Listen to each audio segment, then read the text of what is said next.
had to be restitution that needed to be made for all the persecution that Saul carried out against the church, because he had worked vigorously for the enemy. So there were going to be consequences for touching the body of Christ. And that's what we hear in Acts chapter 9 verse 16, the last verse I read, that says, I will show him how great things he must suffer for my name's sake. And part of that suffering, to be honest, is because of the consequences he brought upon himself. One of those things being that though he was forgiven, the damage he had caused had to be compensated for. That's one. Two, because the enemy had found him as a useful vessel, the enemy was now going to come up against him vigorously, knowing just how determined and how motivated and how laser focused Paul was just as an individual. He was a motivated person. He was a laser focused person.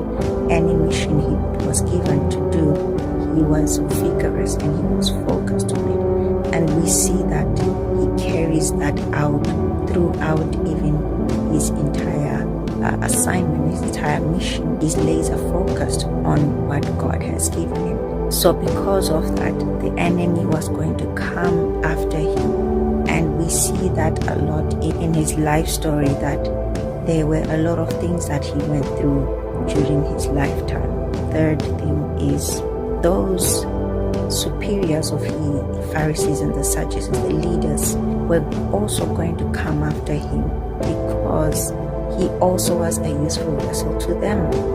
And because he was a useful vessel to them, they also would come after him and bring havoc and chaos to him, because he knew what they said in the secret places. He knew a lot of things that were in the hidden places there, and they would not want any of those things to come out. Not only that, he pretty much made a mockery of them by becoming a Christian, where he used to be accepted and respected among his peers, among the cliques that he used to move with. He was now going to be rejected and ostracized because he no longer fit in with their narrative, and he no longer was moving with their agenda.